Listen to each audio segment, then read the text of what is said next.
2 years have passed by and Otis' usage rate keep plummeted quicker than OJ's credit card.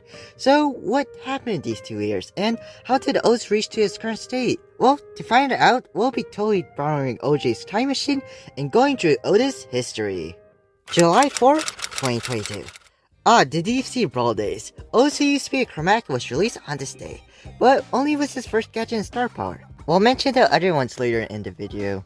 Anyways, his main attack only used to have 3 droplets, making his damage a bit underwhelming, and his super couldn't damage at all, which ended up making it very situational since enemies can just back up and heal up once they get hit. And sadly, it gets even worse with his star burst Denso Glue, only making his super last a second longer, combined with an even more useless thing, which is his gadget Dormant Star, making his next super turn to a semi-mind but you get muted instead.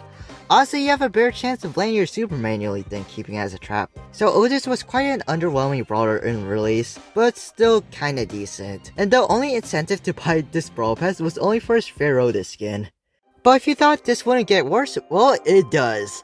Apparently there was a bug that would cause server error when using his super and his gadget, so that's another reason why you shouldn't get Otis. Oh boy, that's a long list by now. Fortunately, this was fixed on the 14th. And thankfully, starting from here, Otis starts going uphill. On the 25th, Otis receives the second gadget, Fat Splatter. A handy gadget that makes his next attack fire a barley-like main attack, which lasts 3.8 seconds, dealing 810 damage per second. This is very useful for map control and has become the default Otis gadget that everyone uses. And interestingly, it gets better after this, since on August 8th, his second starter ink refill was released to the game. This gave him 1 extra ink droplet with his main attack, increasing his damage by 33%, and this honestly made him way more better, since now he has some burst damage and he can charge super more often. However, even though the recent changes have benefited him a lot, in August meta he actually goes down to the D tier.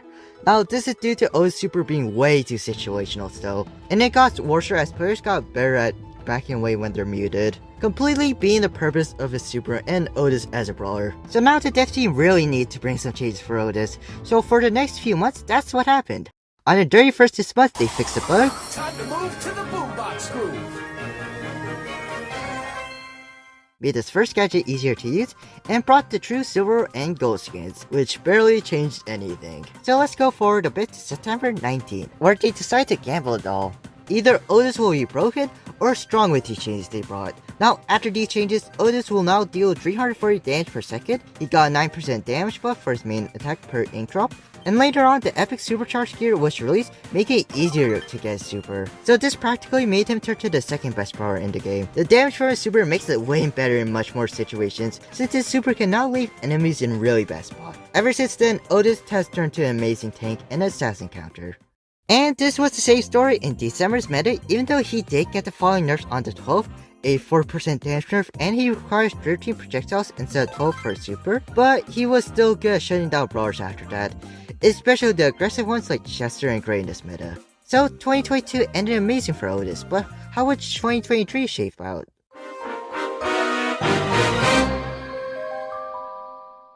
We start on February 28, 2023, where he received a nerf to his health by 6% and got a Brawler class change to Controller. But once again, this nerf didn't really affect Otis. But starting from here, Otis starts going downhill. But not before his only Otis skin, a 149 gem skin, released on April 16, which is honestly an amazing skin. But let's get down to business. Now May's meta is a very interesting one since he actually went down to the 8 tier. Now as we know, Otis didn't receive any nerfs between our 2 time frames, but Shelly received a huge speed buff, which actually made her a very good tank counter, which is what Otis is. And this buff made her the best one. So Otis just got outclassed by Shelly. This is also the same story in July's meta, with the addition of Cortelius who was as broken as Shelly. Additionally, in September's meta, Shelly was still broken, but kinda got even more broken, with the gadget gear, which is very good with Clay Pigeon, while she received a hypercharge, even though she received some nerfs for the past few months. Additionally, the universal power change happened, so his Fat Splatter gadget isn't as good, so Otis is getting even outclassed even more badly, being in the B tier. Now thankfully this gadget did end up getting bounced out on November 24, and its subscription ended up changing. So, other than that, he received his last change this year on December 12th, where he changed to Mythic Brawler and received his 149 gem skin, W. Otis, celebrating Zeta's victory in the World Finals that year. So 2023 led Otis to an underwhelming spot. So let's see how he's doing in 2024. Now we start off on February 27 with some damage buffs. Now his damage increased per ink dropped by 4%, and his flat splatter gadget received the same change. But also interestingly enough, there's apparently a bug with W Otis with the Dormant Star gadget, where it wouldn't silence enemies. Luckily, this was fixed on the same day also. And these were the final changes he received so far. So, how did this end up affecting Otis? Well, we're going to find out in our final 2 metas. Now, surprisingly, most of these metas are very similar. Now, he's of course still in the B tier, but of course for a different reason. Now, as I mentioned, hypercharge bars becoming more common. A lot of brawlers have them now, and since Otis doesn't have one, he lags behind with stats. So yeah, he's just getting outclassed by a lot more brawlers. But speaking of strong hypercharge bars, these bars made unexpected comebacks. Check out this video.